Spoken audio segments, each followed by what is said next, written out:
Assalamualaikum warahmatullahi wabarakatuh. Nama saya Andriansa, saya mahasiswa IAIN Langsa.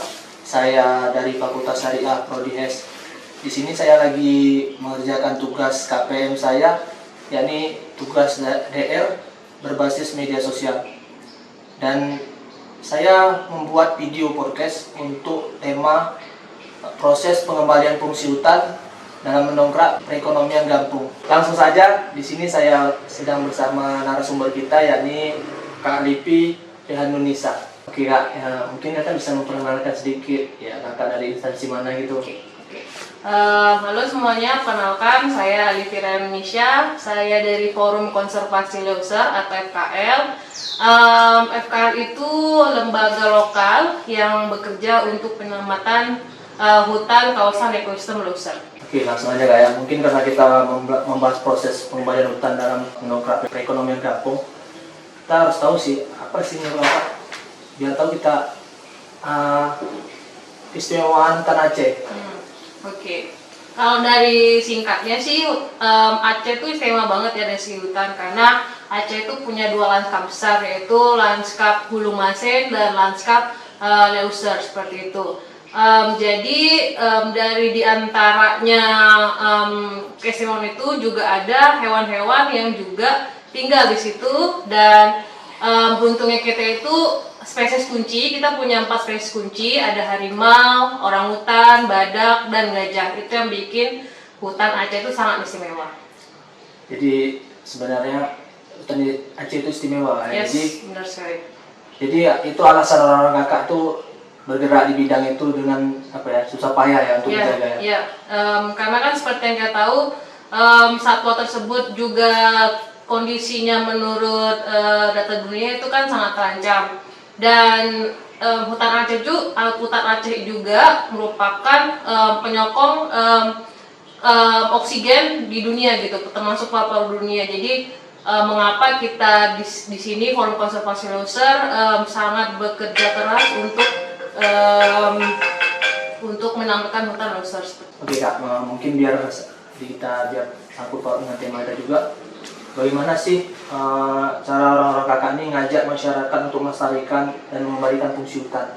Ya, kalau misalnya di sini berbicara konteksnya adalah pengembalian hutan, kita tuh ada tim restorasi namanya. Nah, di sini tim restorasi itu berfungsi untuk mendorong pihak pemerintah dan masyarakat sama-sama bekerja untuk merestorasi kawasan hutan mereka. Karena seperti kita tahu, penggunaan hutan kan itu efeknya itu sangat kerasa ya ke masyarakat dari segi perekonomian, karena bencana mereka tidak bisa bekerja, lahan mereka kena banjir, mereka punya kerugian segala macam. Dan ya seperti itu, dengan kita merestorasi hutan kembali, di situ juga kita menyokong perekonomian mereka dengan bekerjasama dengan kelompok tani, sehingga ya selain kita menjaga hutan, kita juga mendapat benefit dari kita menanam tanaman keras yang bisa dijual nanti bernilai ekonomi seperti itu. Jadi kayak gini Kak, masyarakat yang lahannya terkena batas leuser itu bagaimana cara penanganannya? Oh iya. Kalau kebetulan yang kita restorasi itu adalah lahan-lahan hutan lindung, yang secara hukum kan sebenarnya hutan lindung itu tidak boleh dipergunakan komersial gitu ya.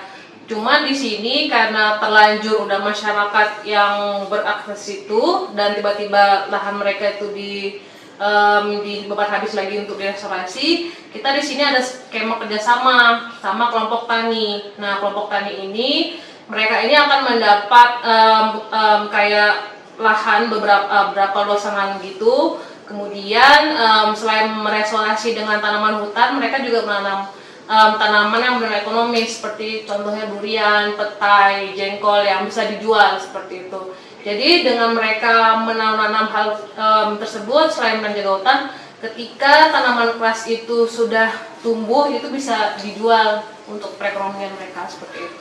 Jadi itulah keuntungan materi dan non materi. Yes. Ya. Ya, itu benar sekali.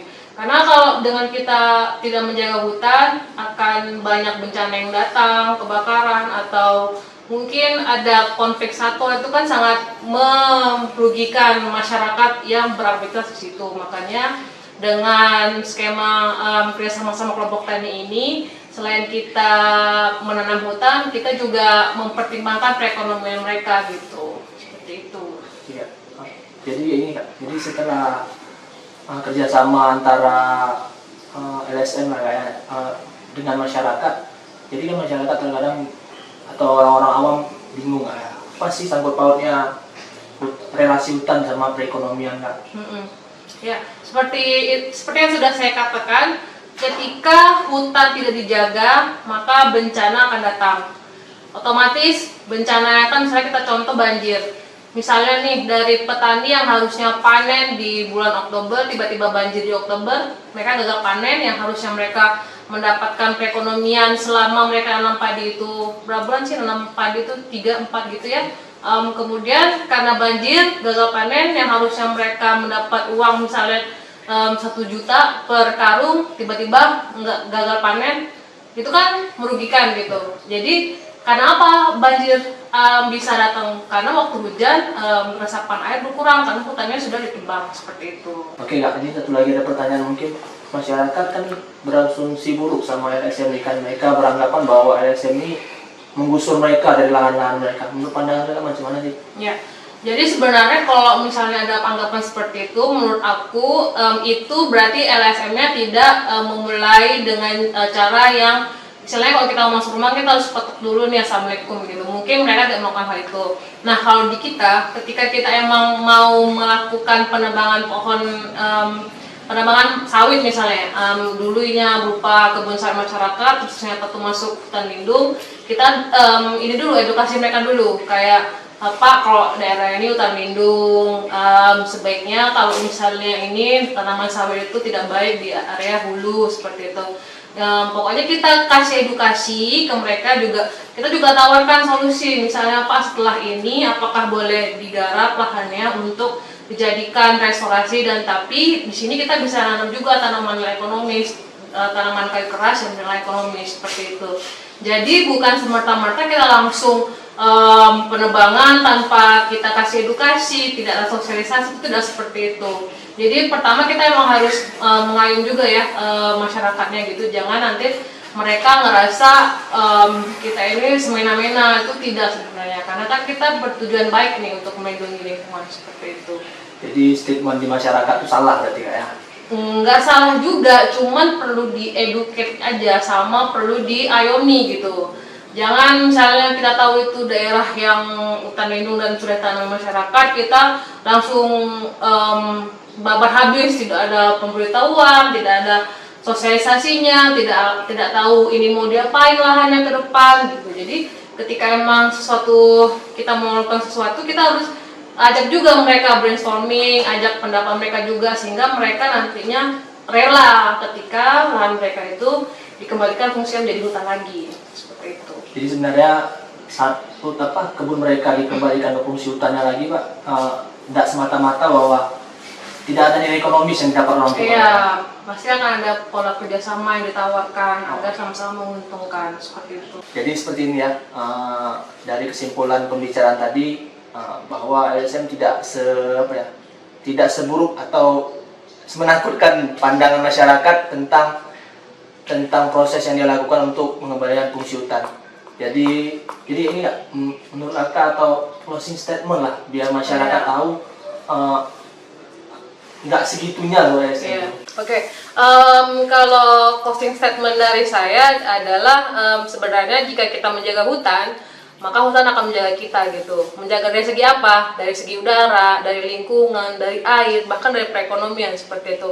Karena ketika kita tidak menjaga hutan, maka yang terjadi adalah bencana di mana-mana, kekurangan sumber daya air ketika musim kering, dan banyak mudarat yang lain yang bisa kita dapatkan jika kita tidak menjaga hutan, seperti itu. Jaga hutan, maka hutan akan menjaga kita. Pada Kak Lipi, terima kasih yang sudah menyempatkan waktunya untuk sedikit memberi wawasan kepada masyarakat tentang LSM itu sendiri. Mungkin sekian dari saya. Mungkin ada salah kata. Wabillahi taufiq wal hidayah. Assalamualaikum warahmatullahi wabarakatuh.